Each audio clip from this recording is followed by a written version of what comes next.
Okay, so I wanted to start off asking you then about the script for the film and where the inspiration for the story came from. And I saw that you worked on the script overall. Just what was that process like of working on the story?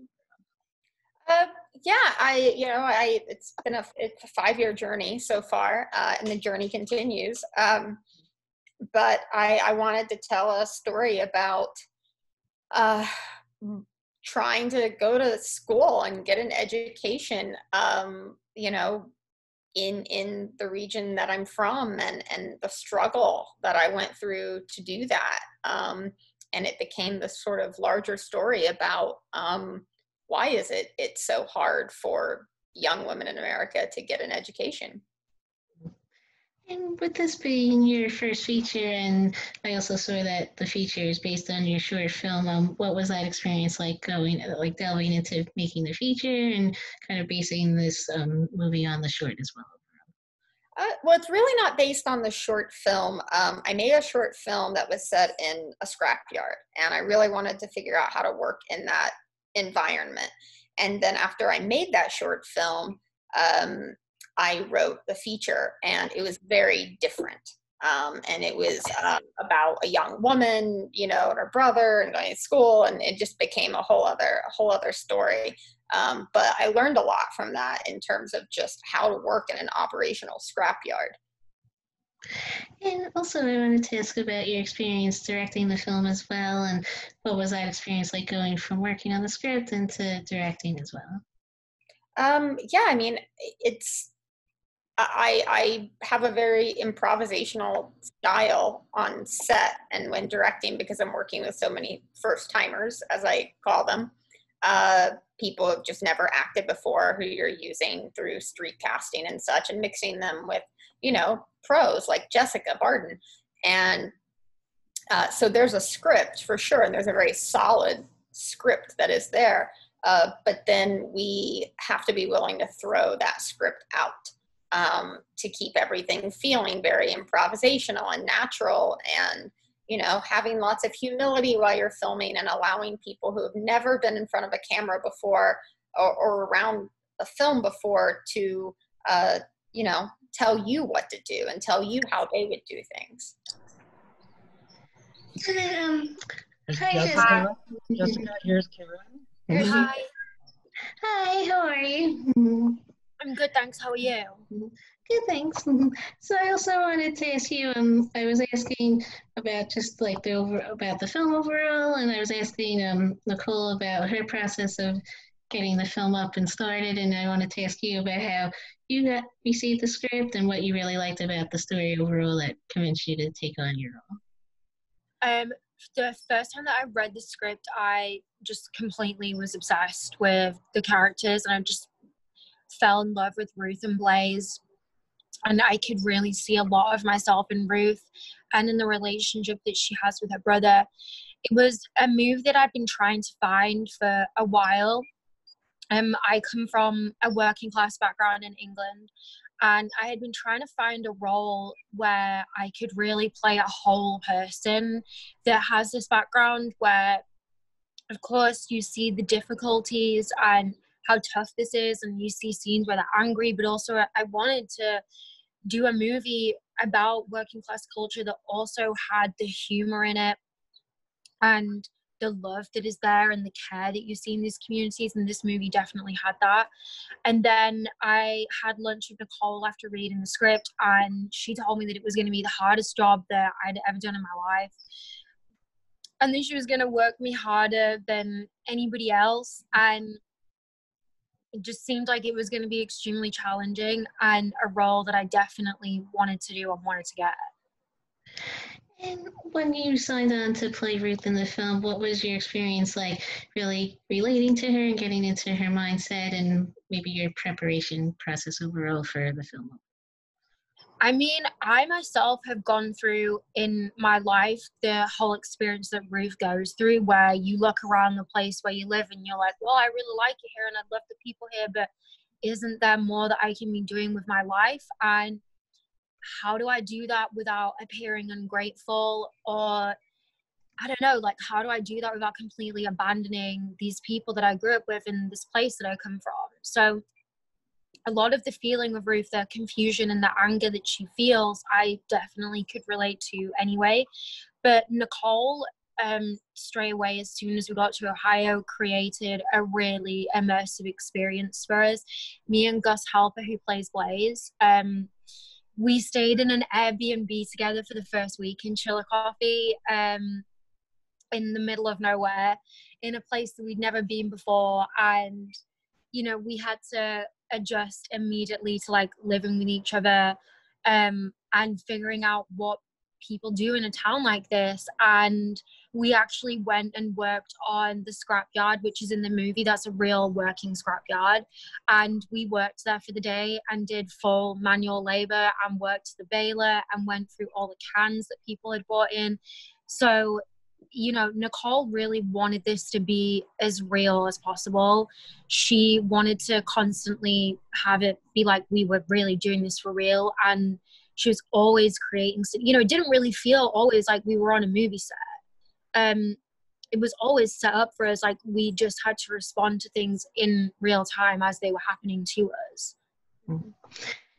Nicole, I also wanted to ask you about the rest of the cast and what that experience was like of finding the supporting characters and how you brought on the other actors to the film as well. Yeah, I mean, well, it was all anchored around Jessica. And so it was thinking what's going to be, who can play off of this girl. And I remember seeing Austin Emilio skateboarding video, because he used to be a professional skateboarder and he lives in Austin, Texas. And I hadn't seen The Walking Dead, and we have these awesome casting directors, and they had a close relationship with Austin, and they're like, what about this guy? And they sent me a YouTube video where he talks about himself and his quirks and random things, all sorts of random things, and skateboarding for about 45 minutes straight. And I was like, that's him, that's Hart. And I was like, and I just couldn't wait to see how he played off of Jessica, because they have a similar energy in a way. And I was like, their sparring will be so wonderful in this film. And then we sent him the script, and he and I had a phone call, and I told him everything I told Jessica about, you know, here's what I just want to be honest about what it's going to be like. And he was excited about that. And that was it. I cast him, and then I watched some of The Walking Dead. It was the first time I'd ever seen it. And then Gus Halper, who plays her brother, came out of the New York auditions, and he was, I wanted just a different type of masculinity, a different type of male energy, one that had a sensitivity and an empathy to it, and someone who wouldn't play the role with such bravado and stereotype, you know, of like a Midwest guy with a pickup truck. And Gus definitely brings that to it. And I think you feel that, like how heartfelt and sincere he is. And so and then I sort of had my trio. And once Austin and Gus and the rest of the cast came on board the film, I also wanted to ask you both about the experience of getting to work with them and build the characters' relationships, and if you maybe had rehearsal time with them as well throughout the production. I mean, we had very little time for anything. But we would hop into SUVs and do some rehearsal for some scenes. But I mean, you're also working with people who have different styles, and whereas Gus likes to rehearse and talk about a scene a little bit, Jessica has this, and this is why she's Ruth. Just it's more propulsive, and like she wants to just do the scene, like she wants to just go do it. And that I think fits really, really well with the improvisational style of this film, is when someone just wants to go do a scene and see what happens. That's really great when you're working with first time actors. And I also wanted to ask you, Jessica, about your experience as well of working with the rest of the cast and building those on-screen relationships as well. I mean, we also were spending so much time together because everybody was living in a hotel in Chillicothe. I actually just realized the hotel had a pool, but wait, this is a silly story, but like, so we were staying in we were staying in this hotel, and this was a low budget indie film, so really think about what the hotel could have been, and it was that. And we were told that like it was gonna be this incredible, it's gonna be great, like we're all staying there together, you're all gonna get to know each other, and you're gonna be best friends by the end of it. And also there's a pool and there's a steam room, so it's gonna be great when we're coming in from those blizzards. We're all gonna go to the steam room. And we did, like, we all did get very close, and we all really were best friends, but the pool was never open and the steam room never opened. Like every single day they were like, yeah, it's gonna be ready soon. And somebody wants to tell us if this pool is open. I would love to know, because it didn't seem like it was ever gonna open. But honestly, my memories of making this movie are just things like that, where like you're just kind of in the middle of nowhere and the elements are all against you, but you're with all these people and you're just having fun every single day. And everybody was so up for it. Everybody was there for a challenge. And I just remember driving around Ohio with Austin and Gus. We would get McDonald's breakfast on days off. We would drive to places and just have long conversations about life, really deep conversations that actors have when they're on location in the middle of nowhere. We really did it. And, we would just wait for the pool to open. That never did. I will say the hot tub, the steam room, and the pool were all open through prep, and then the day the cast arrived, the day of production, the first day when they arrived, they closed, they renovated. And Austin's room was like inside of, so his view of his hotel room wasn't outside, it was like a pool view overlooking the indoor pool.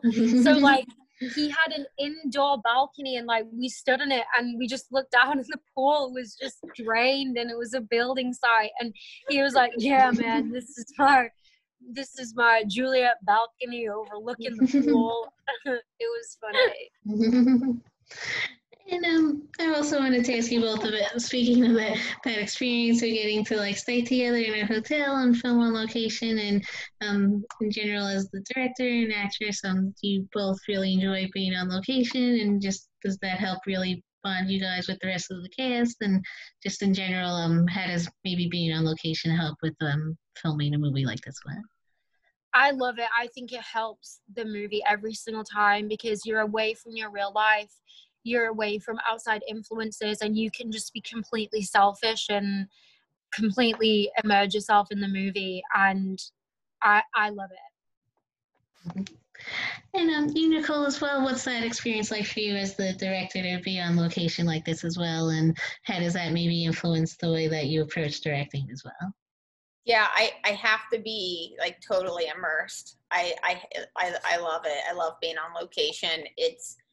In terms of the production quality and the production design, it's all there.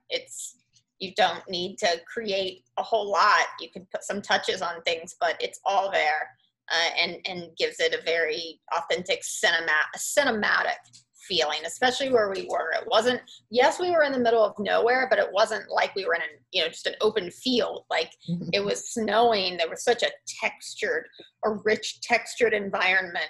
And I think it just helps the actors get the research and the things that they need, and anything the environment that they need to, do a great job. It's like if, you're doing a role where you need to play a dancer and someone, doesn't want to give you dance lessons. Like you need, if you're going to play a scrapper, you need to be there and have access to all the things you need to research that role to do a great job and feel confident in it. But I gotta say, looking back, one of the best parts is just hearing all these things and stories that Jessica and Gus and Austin have, because I'm not there for all of that. And it's just hilarious every time.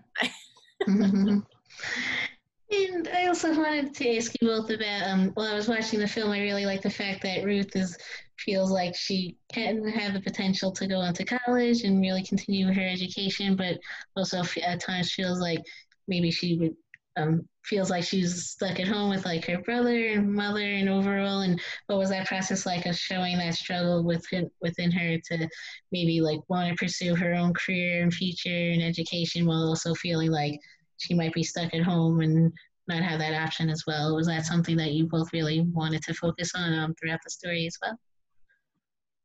Yeah, definitely. And I think that you see it highlighted so well also in Blaze's storyline. I love their storyline together, and I think that is really played out in those scenes together, because Blaze is really fulfilled staying where he is and feels happy there and can see the rest of his life there. But then you have the other sibling. Both these people are raised the same way, exactly the same way, in the same situation, in the same house. And, you know, you have one sibling that is happy and content and can see themselves there, and the other one that is like, wait, but I want to do more than this.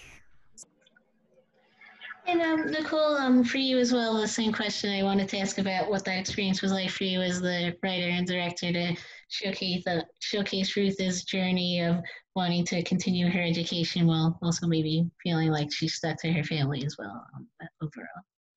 Yeah, I mean, that was my experience, is how do you sort of, you know,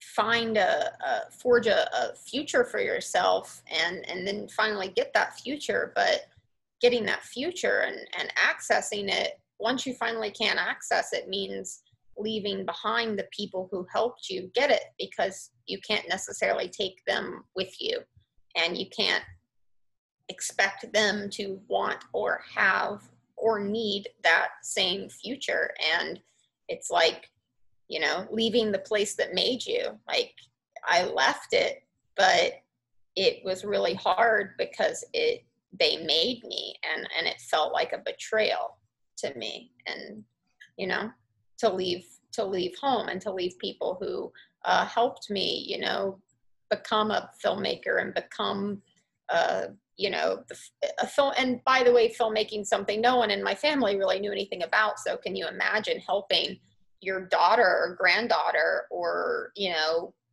want to be a movie director when you can't even imagine how you're going to help her do that?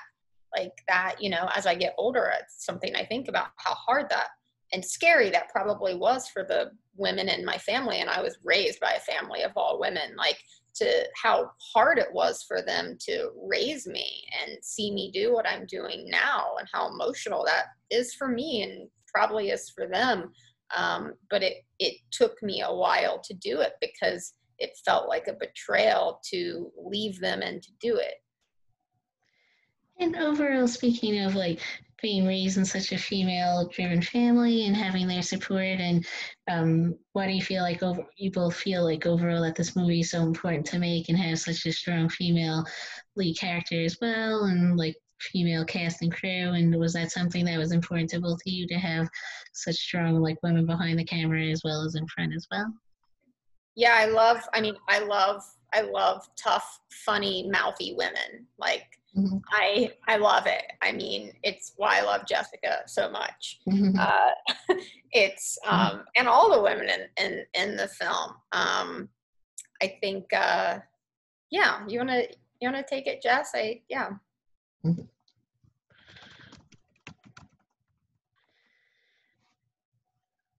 Oh, I can't hear you. Sorry, I'm muted because there's a helicopter. So I think that what is, for me, I think is the most important thing that I hope people take away from this movie is that you have choices. I think that women forget that a lot. I don't know why. Like, from really simple things to really important things. Like, you say yes or you say no. and those are your choices, and that's your steering wheel in life. And until I like to visualize it like you're in a car and like it's driving anyway, because that's life. But until you figure out that you have choices and you make decisions and you don't have a steering wheel. Okay, so like until you work out that you can say yes or no to whatever somebody asks of you, you're just in a car that's like going fast and you don't know, you don't have any control over the vehicle. And I hope that that's what people see in this movie, that at the end of the movie you see her make a decision, and that's the beginning of the rest of her life. And that only happens when you realize that. And also, I wanted to ask you both about the films coming up on the film festival circuit and what that experience has been like of getting to finally share the movie with audiences virtually and some select screenings in person as well. Yeah, I mean, it was a delayed birth for sure, but I'm so happy that, you know, we have Deauville and, you know, that world premiere today and Toronto tomorrow. I mean, having both of those major festivals and platforms, it has felt like a lifeline for sure.